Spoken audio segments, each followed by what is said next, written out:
আমার কলিগ ইটাহারের জনপ্রিয় বিধায়ক মুশারফ হোসেন মহাশয় রয়েছেন, চোপড়ার টাইগার রবিন হুড আমাদের হামিদুর রহমান সাহেব রয়েছেন, জামাত আক্তারজি আর রয়েছেন জেলা পরিষদের সদস্যগণ।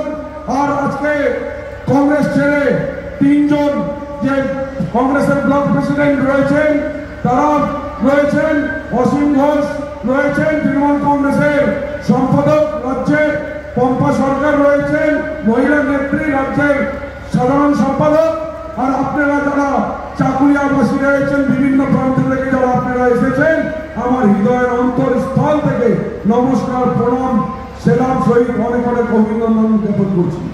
বন্ধুগণ, এই নির্বাচন সাধারণ লোকসভা নির্বাচন নয়, এই নির্বাচন আপনাদের বাড়ি বাঁচানোর নির্বাচন, এই নির্বাচন আপনাদের জমি বাঁচানোর নির্বাচন, এই নির্বাচন আপনাদের সরকারি চাকরি বাঁচানোর নির্বাচন, এই নির্বাচন আপনাদের অধিকারের নির্বাচন, এই নির্বাচন যে সরকারি সুবিধা আপনারা পাচ্ছেন সেটা থেকে যাতে বঞ্চিত না হন সেটা বেঁচে রাখার নির্বাচন।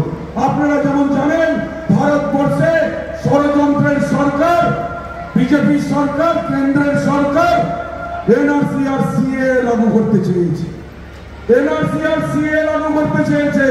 আর এই এনআরসি আর সিএ প্রতিবাদে একজন ঢুকে দাঁড়িয়েছেন, তার নাম আমাদের বাংলার মানবিক মুখ্যমন্ত্রী মমতা বন্দ্যোপাধ্যায়। উনি বলেছেন যতদিন উনি বেঁচে আছেন, শরীরে রক্ত আছে, বাংলার পবিত্র ভূমিতে এনআরসি আর সিএ লাগু হতে দেবেন না। বন্ধুগণ, আমরা দেখেছি আসামে সিএ লাগু হয়েছে, 19 লক্ষ লোক আবেদন করেছিলেন, আর আজকে তার মধ্যে 13.5 লক্ষ লোক ডিটেনশন ক্যাম্পে আছেন, তাদের বাড়ি থাকা অবস্থায় বাড়ি যেতে পারছেন না, একটা শরণার্থীর জীবনযাপন ব্যতীত করছেন।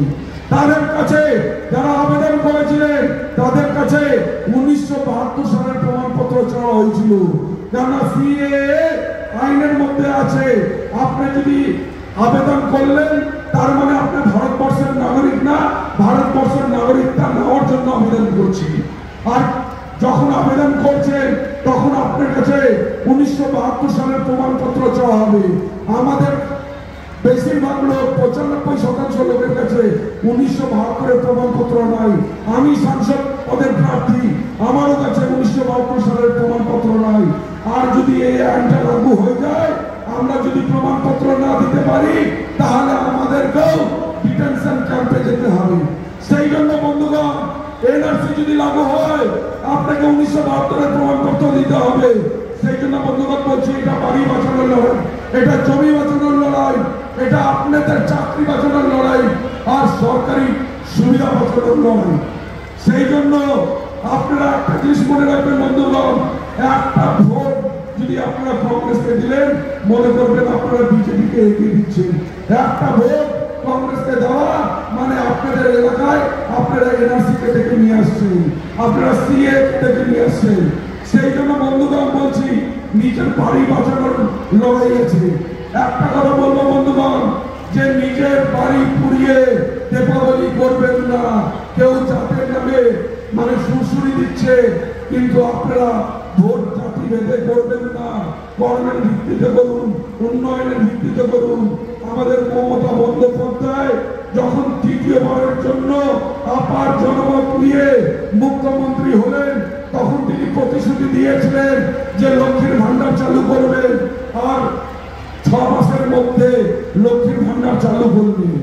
কিন্তু তারপর এখানকার যিনি সাংসদ হয়েছিলেন দেবশ্রী চৌধুরী আরো 17 জন সাংসদকে নিয়ে তারা দিল্লি চলে গেলেন, বললেন মমতা বন্দ্যোপাধ্যায় লক্ষ্মীর ভান্ডার চালু করেছেন, মায়েদের দিদিদের বোনেদের হৃদয়ে বিরাজ করছেন, উনার জনপ্রিয়তা কয়েক গুণ বেড়ে গেছে, আমরা রাজনীতি করতে পারবো না, লক্ষ্মীর ভান্ডারটা বন্ধ করে দিই। ওই 2021 থেকে বিজেপির সরকার আমাদের পশ্চিমবঙ্গের সরকারের টাকা আটকে রেখেছে। 2021-এ বকেয়া ছিল 85,000 কোটি টাকা, আজকে দিনে বকেয়া হয়ে গেছে 1,60,000 কোটি টাকা। কেন তারা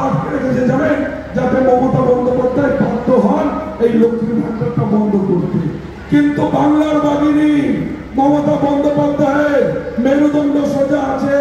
উনি ৩রা মার্চ ধর্ণা মঞ্চ থেকে বললেন উনি যতদিন সরকারে আছে লক্ষ্মীর ভান্ডার চলবে, বরঞ্চ ১লা এপ্রিল থেকে যারা ৫০০ পেতেন তারা ১০০০ পাবে, আর যারা ১০০০ পেতেন তারা ১২০০ পাবে। অলরেডি আপনারা পাচ্ছেন তো? আরো প্রতিশ্রুতি দিয়েছেন, বলেছেন আবাস যোজনা ১১,৫৪,০০০ লোক যে বাড়ির জন্য আবেদন করেছিলেন সেই বাড়ির টাকাটাও যদি কেন্দ্র সরকার না দেয়, একটা সময়সীমা দিচ্ছেন ৬ মাসের মধ্যে যদি কেন্দ্র সরকার না দেয় তাহলে ওই ১১,৫৪,০০০ বাড়ির যার মূল্য ৮,১৩৪ কোটি টাকা সেটাও মামাটি মানুষের সরকার দিবে, সেটাও মামাটি মানুষের সরকার দিবে। তো মামাটি মানুষের সরকার